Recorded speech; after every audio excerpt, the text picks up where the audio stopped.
Bonjour la Seine-Maritime, eh bien oui, c'est l'heure de la quotidienne, encore une belle journée sur les quais de Rouen, les quais de l'Armada, ici au stand du département de la Seine-Maritime.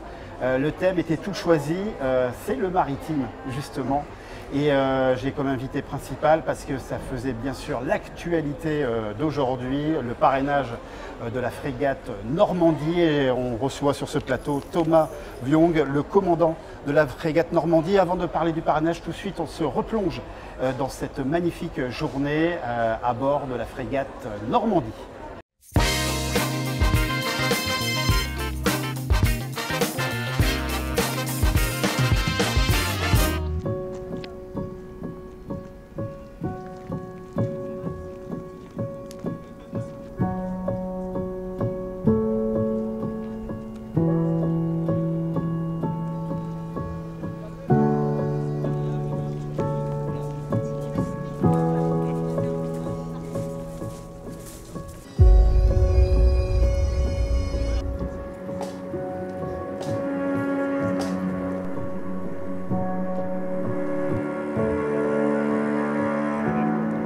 C'est important pour le département de la Seine-Maritime. Ce parrainage a maintenant 3 ans.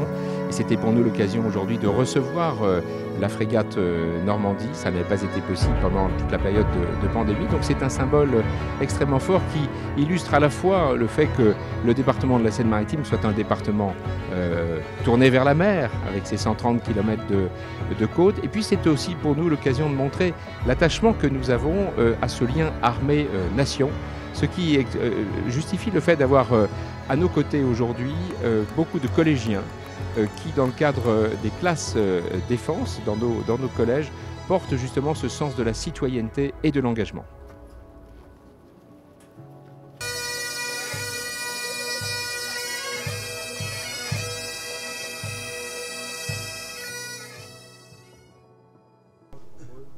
Alors c'est une ambiance qui à la fois nous conduit à beaucoup de sérénité, de respect envers tous ces marins qui aujourd'hui sont à bord de la frégate et qui sont engagés en opération dans les mers du monde. Et donc c'est pour nous, le département de la Seine-Maritime, encore une fois, l'occasion de marquer cet attachement au lien armée-nation.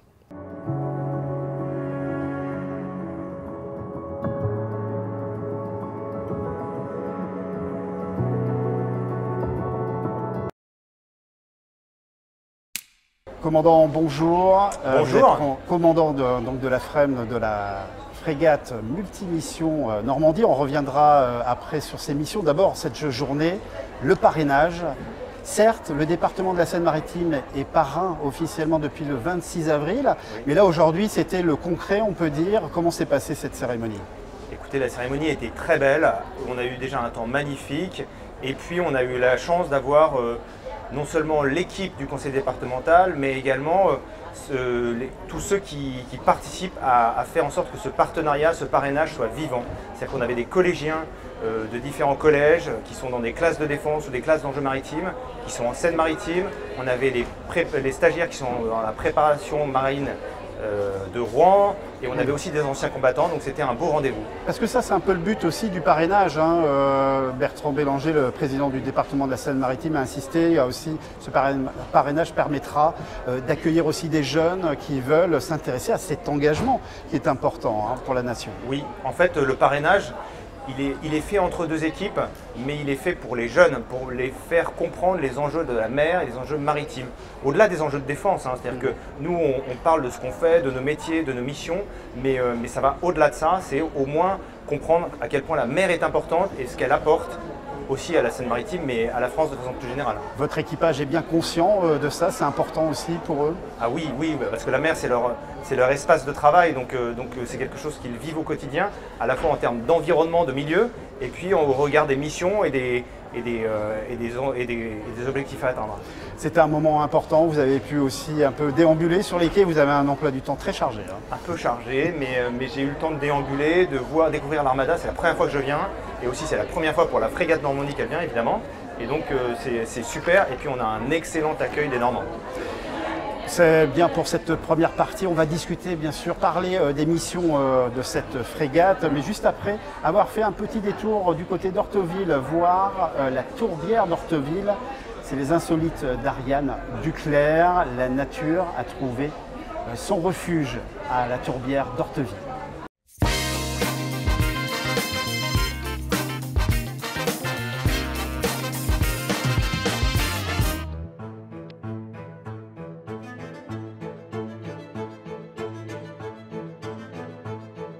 Nous sommes aujourd'hui à la tourbière d'Orteville, une des dernières zones humides des bords de Seine, gérée par le département depuis 2005.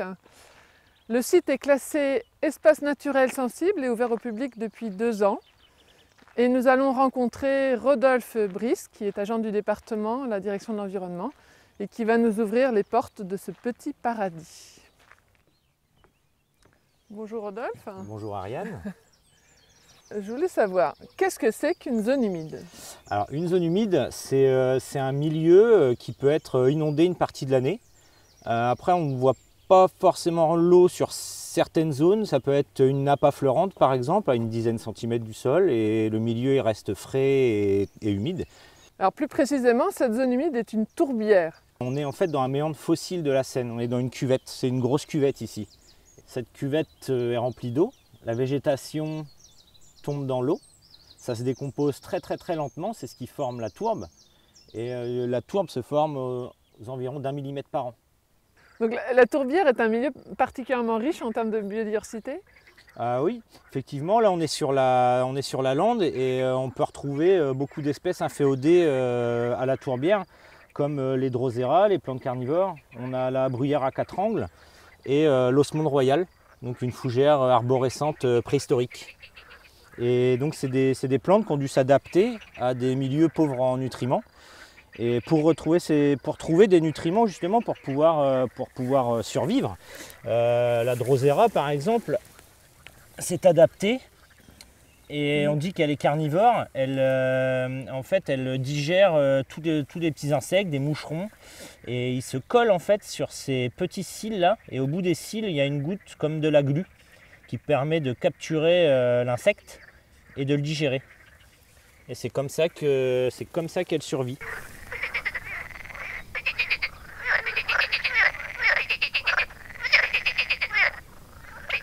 Plus de 1500 espèces ont été recensées sur cette tourbière, dont quelques 400 espèces végétales, des mousses, des champignons. Et cette zone humide apporte également de précieux services puisqu'elle permet de capter le carbone, elle filtre l'eau aussi et elle sert d'éponge pour prévenir les inondations. Voilà, autant dire que c'est un lieu rare et passionnant qu'il faut aller découvrir de toute urgence.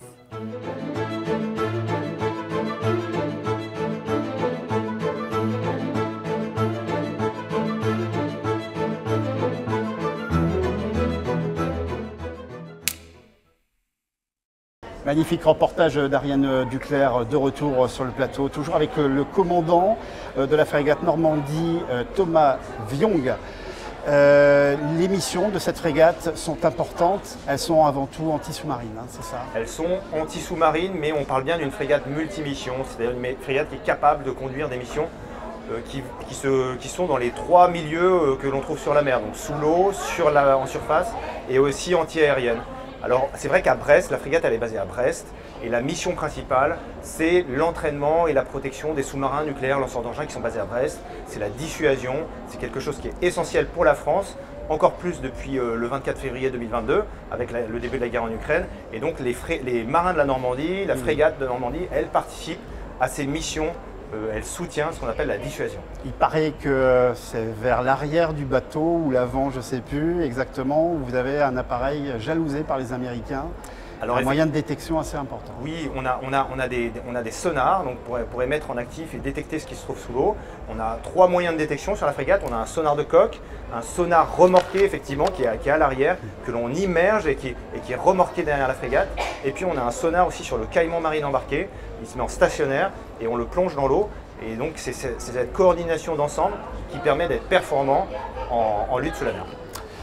Vous allez bientôt repartir d'ici, la grande parade, oui. Vous êtes les premiers à partir, 7h30 7h30, dernier embarquement, 8h appareillage. et toute la journée à une vitesse qui permet d'apprécier le paysage et d'avoir du temps à passer avec tous les spectateurs qui seront sur les berges et qui nous encourageront. Les prochaines missions de la frégate? Alors on rentre à Brest, en fait on rentre d'un déploiement de 2 mois, Atlantique-Baltique, et donc là on est plutôt dans une phase de régénération. On va avoir des vacances au mois de juillet, une période d'arrêt technique août-septembre et ensuite un nouveau cycle. Pour finir cet entretien un peu, on va dire léger, l'uniforme a toujours succès sur les quais? Alors oui, les marins sont encouragés et soutenus, et notamment les matelots. Le pompon a toujours beaucoup de succès.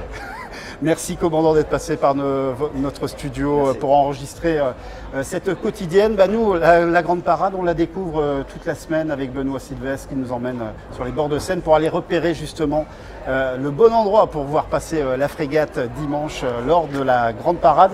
C'est tout de suite, ça vaut le détour.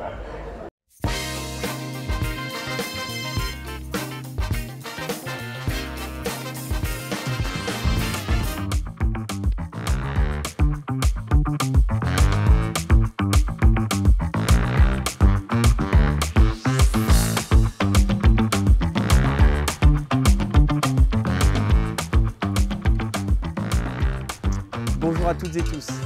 Pour cette nouvelle étape sur l'itinéraire de la Seine à vélo, j'ai souhaité rester en rive gauche pour profiter le plus longtemps possible de la Seine, dans ce lieu d'exception que constitue la Mailleraie-sur-Seine.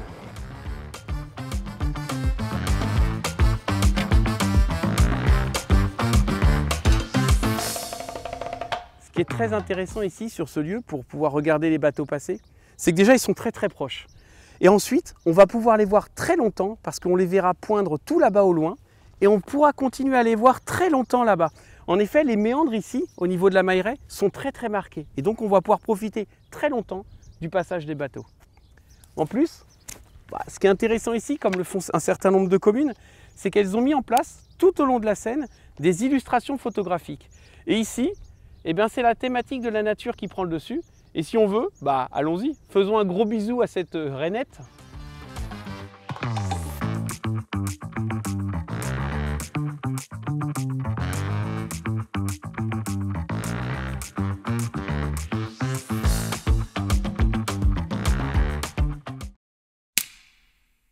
Vous êtes à jour de l'actualité de l'Armada ou presque. Vous allez sur le site boujou76.fr déjà pour revoir le replay des émissions de la journée et aussi bien sûr la quotidienne et découvrir la newsletter qui tous les jours est diffusée vers 18h30 avec de nombreux sujets. Passez une bonne soirée, passez une bonne journée. Boujou bien.